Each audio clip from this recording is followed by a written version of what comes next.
Com essa transformação do consumidor, o caminho, tecnologia, porque a concorrência é muito grande, então ele tem que ter produtividade no back-office, ele tem que ter produtividade e ele tem que conhecer cada CPF. Então, o caminho é como que eu engajo, como eu não perco o cliente.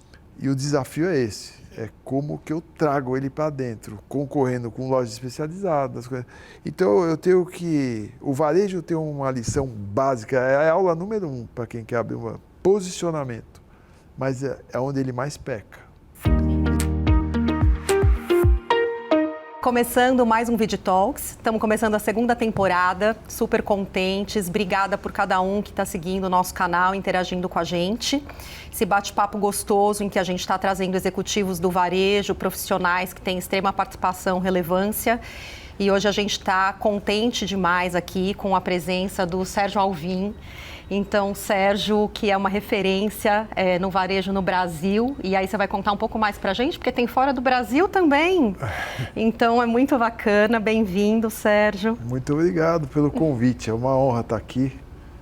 Poder bater papo sobre varejo é uma coisa que precisa de um dia para a gente conversar. No mínimo, é uma né? Paixão, muita coisa acontecendo. Muita coisa acontecendo e muito legal, a gente te acompanha e a gente está vendo o crescimento enorme aí da SA. Queria que você contasse um pouco para a gente, né, dessa história de como é que você começou, fundou a SA, que está sem fronteiras já. Então, conta um pouquinho para a gente disso. Pô, vou resumir, são muitos anos, né? Mas eu venho de editora B2B. Editora tinha... Uma das unidades que eu cuidava era de varejo, era Supermercado Moderno, que começou era uma editora, uma revista, e que a gente introduziu eventos, começou a mudar e acabamos sendo um sobrevivente aí todos os grupos editoriais sofreram muito, né, com as mudanças, e quem não se adaptou realmente morreu. E foi interessante, porque eu fazia parte de um grupo, eu me sentia dono da empresa, e quando a empresa foi vendida, eu percebi que eu não era dono. E aí eu percebi também que não fazia mais sentido eu não ser o dono. Então, como era uma empresa colombiana que comprou e não tinha know-how nenhum de varejo no Brasil, eu fiz uma proposta para comprar os ativos dessa empresa, da Supermercado Moderno. E foi uma longa história, uma longa negociação, mas deu certo no final, depois de muitos... Tem uma história toda aí que daria um livro. Sim. Mas acabou que deu certo, eu comprei os ativos e criei a marca SA Varejo. E tem uma coisa interessante também, porque eu contratei uma agência para criar o nome... E tinha um nome, aí conversando com um amigo, ele falou, tem que ter seu nome, né? Porque eu já era uma referência da Supermercado Moderno, eu já era uma referência, já confundia meu nome com a Supermercado Moderno. Que legal. E daí ele falou, não, tem que ser SA, você veja o Gouveia, o Ricardo Amorim. Eu falei, tá bom. Aí ficou SA e foi uma felicidade, porque o SA com o SM tinha uma conexão. E ficou SA Varejo. E a gente já começou a empresa sabendo que a gente poderia expandir, tinha uma oportunidade muito grande de expansão, de ajudar cada vez mais o setor.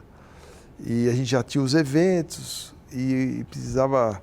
Eu investi muito tempo no começo, foi em 2018, e logo já comecei a ver plataformas, porque eu ainda tenho esse sonho, não consegui ainda, de digitalizar essa colaboração, que é você ter uma plataforma que fala com o varejo e indústria, que eles se conectam diretamente, a informação chega rápida, porque o varejo muito do varejo não sabe da inovação da indústria, tem pouca informação da indústria, que chega através de atacado, distribuidor. Então eu tenho esse sonho, estou vendo aí qual a parceria, mas eu investi 2 anos num parceiro, não deu certo.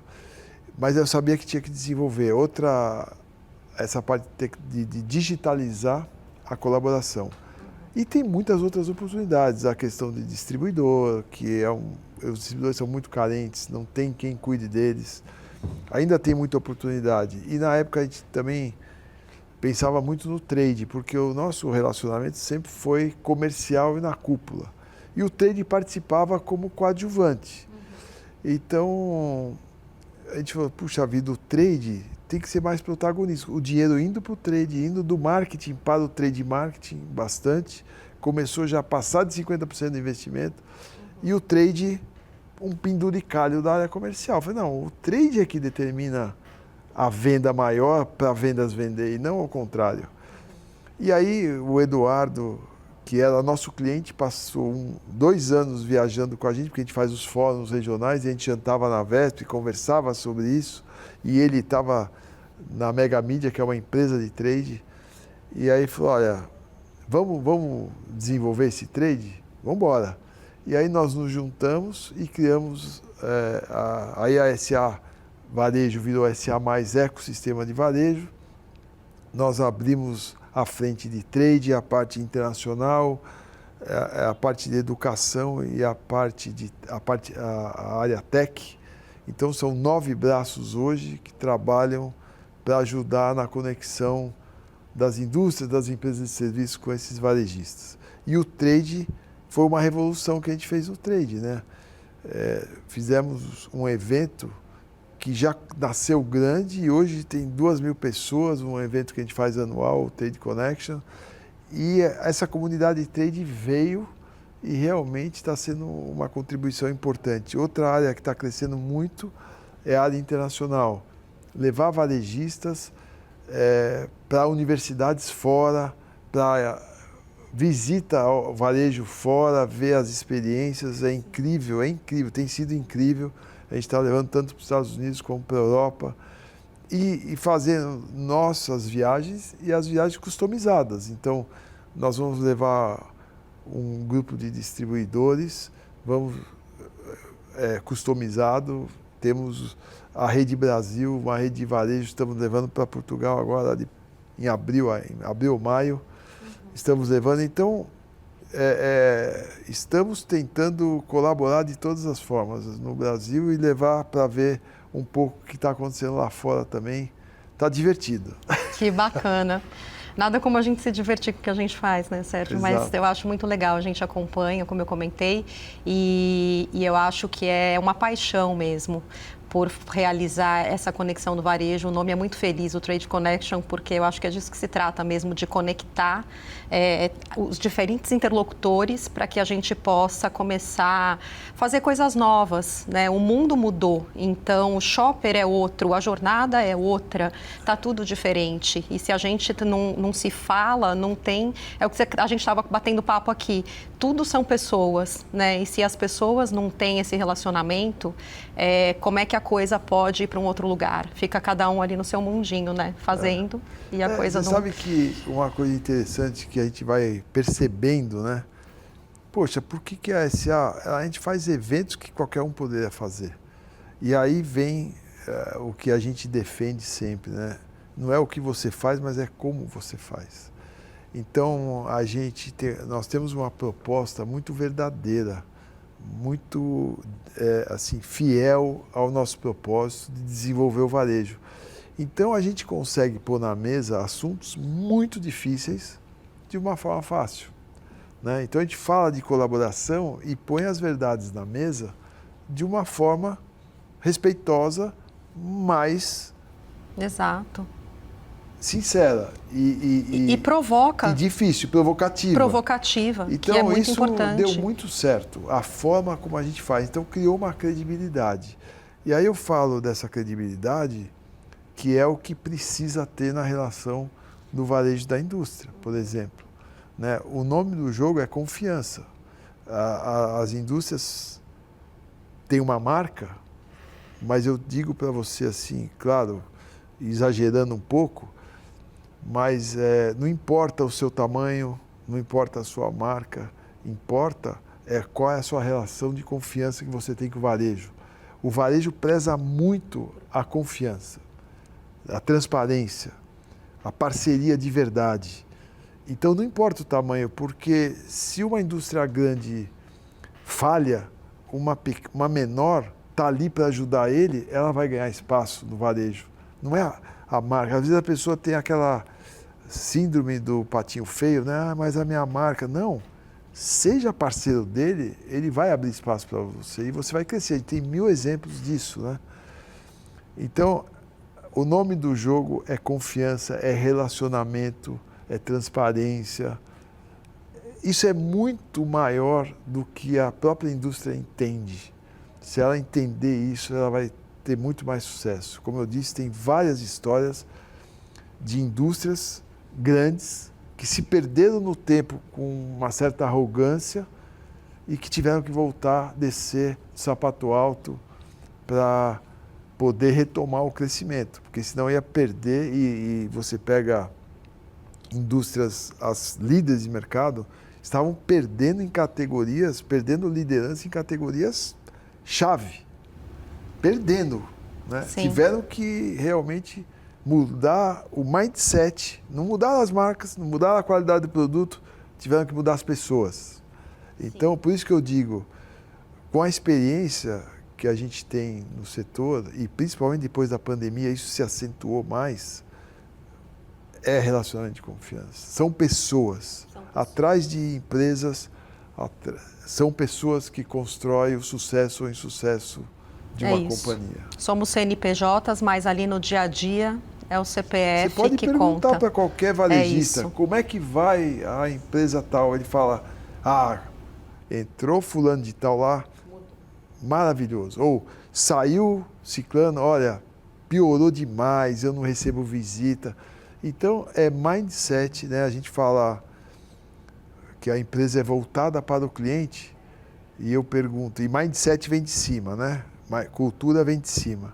Então, eu pergunto para o presidente da empresa, o que você fez? Você fala que a empresa é voltada para o cliente. O que você fez por um cliente nos últimos 6 meses? Não estou falando da última semana. Nos últimos 6 meses. E muitos presidentes acham que não é pauta dele, é pauta dele, né? A liderança vem de cima, o caminho vem de cima, o exemplo vem de cima. Se um presidente não faz nada por um cliente, como é que o diretor vai fazer? E como é que o gerente vai fazer? E como é que o vendedor vai fazer? Agora, se o vendedor vê um presidente dialogando com o cliente, fazendo algo pelo cliente, ele entende que a empresa realmente, ele entende o que ele tem que fazer. Então, é claro que cada um com o tempo disponível, né? O presidente não vai falar todo dia com o cliente, mas ele tem agenda com o cliente, o diretor tem agenda com o cliente, o gerente tem agenda. Isso é cultura. E tem muita empresa que é para dentro, acha que a marca por si resolve. Não é mais assim. Falei demais, né? Falou coisas importantíssimas. Eu espero que o pessoal realmente possa assistir. Hoje em dia os vídeos são assistidos só um pouquinho, né? E é uma pena porque a galera perde de ouvir coisas que são tão importantes. Mas excelente. Ô Sérgio, então para a gente ir aqui para um outro assunto, né? Você está bem especialista, eu pelo menos escuto muito você falando do varejo alimentar. Então queria te ouvir um pouco sobre o que você enxerga assim, de principais mudanças, né? Em toda essa jornada do varejo alimentar nos últimos anos. Bom, primeira mudança é o consumidor. O consumidor, eu acho que o consumidor passou a ter muitas opções, principalmente com a pandemia, que ele foi para online, as redes de varejo tiveram que se reinventar, contratar 90 pessoas, 100 pessoas, criar uma área de online que não tinha, né? Então isso já foi a primeira mudança. O consumidor começou a usar online, a web, para comprar produtos no mercado. Para você ter uma ideia, hoje, o Mercado Livre cresceu 87% o número de produtos que vendem em supermercado, na plataforma dele. E esses produtos cresceram outros 80% nos últimos tempos. Então, está crescendo muito a venda online, cresce 25% ao ano, é um crescimento importante. E eu digo que hoje um grande desafio. Então, com essa opção do consumidor, que precisa de 7, 8 lugares para abastecer sua casa, né? Não é mais aquela coisa de eu vou num lugar só e resolvo tudo, não tem isso. Ele precisa de 7, 8 lugares. Tem coisas que ele compra online, tem coisas que ele quer ir na loja para ver o produto, para ter uma experiência. E outra coisa que aconteceu foi que as famílias são menores, vão diminuindo, a população a partir de 2030 começa a cair, decrescer o número. Então hoje você tem os pets, hoje o filho é o pet, né? Então o que acontece? E todo mundo trabalha. Todo mundo trabalha. Então a praticidade, a experiência, não tem tempo para ficar dentro de uma loja carregando caixa. Então ele compra parte online. Então a praticidade é importante. Praticidade no canal, praticidade nas categorias. E tempo, né, de entrega. Isso, sem dúvida, sem dúvida. Então ainda estamos engatinhando, né? Ontem mesmo minha esposa estava brava porque um hortifruti não entregou o que prometeu que ia entregar e ela estava trabalhando. Como é que eu resolvo isso, né? Hoje não tem fruta em casa. Tô rindo porque lá em casa é igual, eu fico louca. Então tem um caminho a percorrer, mas tudo isso gera uma concorrência que eu falo, o hábito do consumo, né? Você fala as bets, o joguinho do tigrinho, então você tem a lojinha do condomínio, então a oportunidade de abastecimento do consumidor é muito ampla. Isso gera uma concorrência muito grande do varejo. E que muitas vezes ele peca na identificação do problema. Ele acha que foi a loja que inaugurou do lado, e é uma série de coisas que está tirando o consumidor da loja dele. Então eu diria, a principal mudança é que com essa transformação do consumidor, o caminho, tecnologia, porque a concorrência é muito grande, então ele tem que ter produtividade, no back-office, ele tem que ter produtividade e ele tem que conhecer cada CPF. Então, o caminho é como que eu engajo, como eu não perco o cliente. Hoje eu me desespero quando eu pergunto para um varejista, quantos clientes você perdeu esse mês, essa semana? Ele não sabe, mas investe muito para capturar clientes novos, enquanto ele está perdendo clientes que seria muito mais barato ele fidelizar, e ele não conhece esse cliente. Ele acha que CRM, por exemplo, que está crescendo, mas ainda é desconto. Não. O CRM é quem são meus consumidores, meus principais consumidores de padaria. Poxa, eu vou lançar um bolo, né? Ou eu pus um SKU novo na minha padaria, eu vou pegar meus top clientes da padaria, vou chamar para uma degustação, vou perguntar para eles o que eles acharam. Qualquer mudança que eu faça na padaria, eu chamo esses clientes. Engajamento. Não é desconto. É realmente trazer para dentro do negócio seus clientes. É muito legal isso que você está falando e eu vou... Me permita até a minha próxima pergunta que tem a ver com isso, porque eu ia te perguntar, como é que as empresas menores, e aí você está falando de padarias, né, elas podem ganhar espaço concorrendo com os grandes supermercados dentro desse novo contexto, que a gente fala do novo shopper, da nova jornada, tecnologia, né, a padaria tem tecnologia X versus o supermercado gigante que tem tecnologia Y. Como é que você acha que eles podem ganhar espaço nesse contexto? Então, eu estava até falando da padaria dentro do supermercado, mas a padaria é um concorrente forte do varejo, porque ela é especialista. Então, as lojas especialistas também cresceram. O açougue. Então, você pega as carnes premium. Em São Paulo tem algumas boutiques de carne e são fantásticas. E que rouba consumo do varejo. Você tem lojas pet, o varejo tem uma grande oportunidade com produtos pet, mas ele não conhece a categoria, né? E as lojas pet ganham também, mas tem uma oportunidade grande, porque quem tem o pet vai ao supermercado. Só que será que eu posso levar meu pet? Tem que deixar na porta? Como é que eu faço? Se ele achar uma solução para isso, ele vai vender muito mais, não só pet, mas este supermercado acolhe bem o seu pet. É lá que eu vou dar uma volta, ele tem que passear, então eu já vou passear no supermercado e vou comprar muito mais coisas do que eu iria comprar, porque eu tenho que levar ele passear. Então eu não estou precisando de nada, mas vou comprar alguma coisa lá no supermercado, que lá tem uma área, etc. Então, essas lojas especialistas também são um desafio para o varejo. Essas também ganham participação. Aliás, a premiumização é interessante, você tem um desafio com inflação e o bolso do consumidor, como eu falei, é o rouba-monte, né? Todo mundo tentando roubar o dinheiro, tirar uma parcela do consumo, do bolso do consumidor. E o desafio é esse, é como que eu trago ele para dentro, concorrendo com lojas especializadas. Então eu tenho que, o varejo tem uma lição básica, é a aula número 1 para quem quer abrir um posicionamento, mas é onde ele mais peca. Sim. Então eu quero ser um destino de açougue, eu quero ser um destino de pet, qual é o meu propósito, qual é o meu posicionamento? Nesses 2 exemplos que você trouxe, eu parei aqui para pensar que tem um aspecto muito interessante que também vai para o atendimento, né? Então, quando você entra no pet do supermercado versus o pet da loja, tem esse fator do atendimento, de quem está ali para te mostrar uma novidade ou para te auxiliar em alguma coisa na composição de um produto, que na boutique de carne é semelhante, né, de certa forma. Então, se você quiser falar um pouco também da importância dessa questão, que é o atendimento, né, o vendedor, a pessoa que está ali no varejo também para determinados tipos de negócios. O primeiro cliente do varejo são seu time, é o seu time, são as pessoas.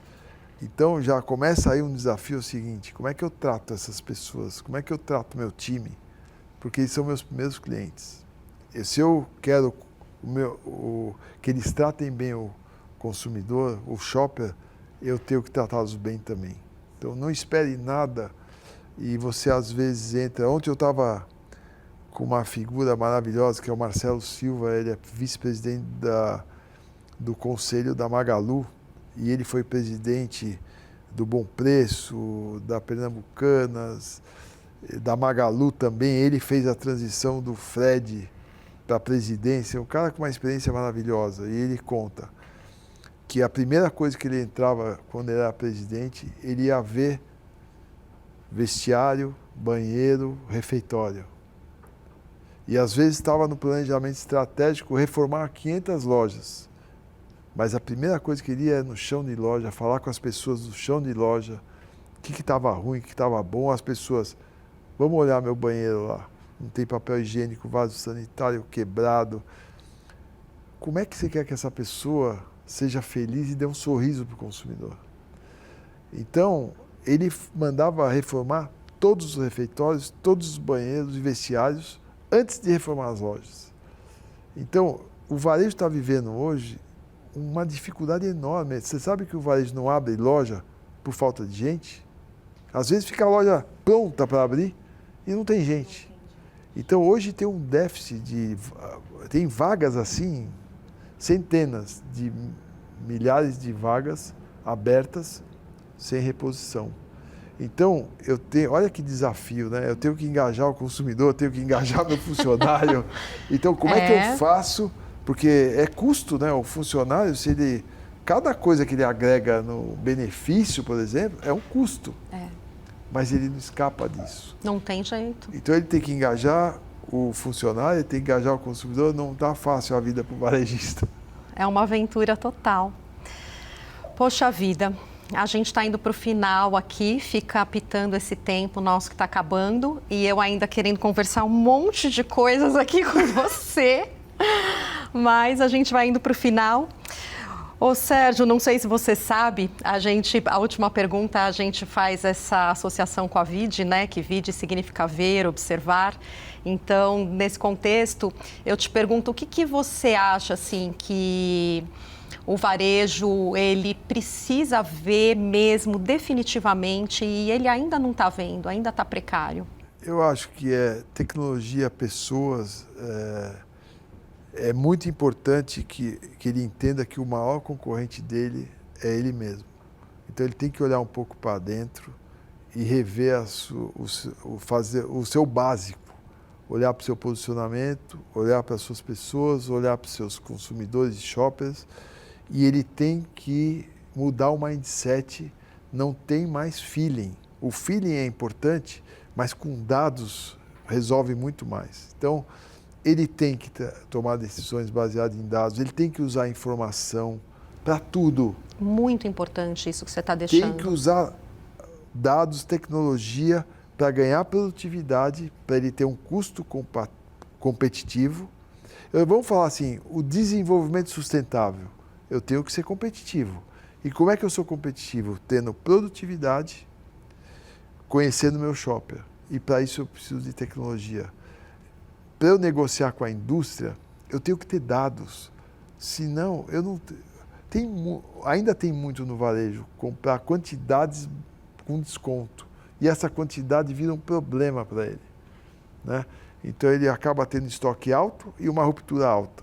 Porque ele não pode comprar, porque acabou o dinheiro de compra, mas ele tem ruptura do que gira e sobra do que não gira por uma compra excelente que o comprador fez com um desconto enorme de um produto que vai ficar lá dormindo no estoque. Então, a tecnologia deveria ajudar, mostrando que qual o sortimento que eu deveria ter ideal nesta loja, não em todas as lojas, nessa loja 1, qual o sortimento da loja 2, qual o sortimento da loja 3. Aí eu vou ter um estoque equalizado e não vou ter ruptura, porque eu estou comprando certo para cada loja. Então, na relação varejo e indústria, nós temos que negociar por loja, entender cada loja e usar a tecnologia para isso. A tecnologia é fundamental, mas tem muita oferta de tecnologia, ele não sabe comprar. Então, é preciso saber escolher a tecnologia, saber usar os parceiros de tecnologia. E ele tem que ter o mindset do uso. Você sabe que a maior dificuldade dos ERPs, das empresas de tecnologia, não é nem ele comprar a tecnologia, ele compra, mas ele não usa, não sabe usar. Então tem um desafio grande que é de mindset. Dinheiro para comprar software ele tem, mas ele não... Sim. Depois ele delega e não entende que tem que mudar o mindset do uso de tecnologia. Acho que a gente pode deixar uma mensagem que não está mais para amadores, né? Não. A gente tem um altíssimo nível de profissionalização que é fundamental nesse cenário competitivo. Sem dúvida, não é para amadores. Tanto é que se você pegar o ranking do varejo de 10 anos atrás, quantos estão no ranking hoje? Sim. Até o Walmart foi embora, né? E muitos quebraram no caminho e você vê grandes nomes aí em dificuldade, sim, né? Em São Paulo mesmo. Por quê? Porque não é para brincar, não. Não dá para brincar. Não Exato. dá capital caro, né? Inflação alta, capital caro, falta de gente. São ingredientes que realmente precisa ser bom. Precisa ser bom, é isso aí. Bom, Sérgio, obrigada demais pela sua participação aqui. Uma honra mesmo para a gente. E a gente vai indo para o nosso finalzinho, se você quiser deixar. Puxa vida, olha, eu agradeço. E desculpa que eu nem deixei você perguntar, né? Muita coisa. Pois é, então. Falei demais. Deu aula aqui pra gente, eu fico feliz demais, é o que eu te falei. Se você só falar, a coisa já acontece maravilhosamente. Eu tô sem minha caneca, nem tomei cafezinho. Faltou alguma pergunta? A gente depois... Não, faltaram muitas, mas por isso a gente vai ter mais episódios, não se preocupe com isso que vai ser maravilhoso. Muito legal, super obrigada. Então a gente está indo para o final aqui. Obrigada por vocês terem acompanhado. Sigam a gente nas redes sociais e até o próximo.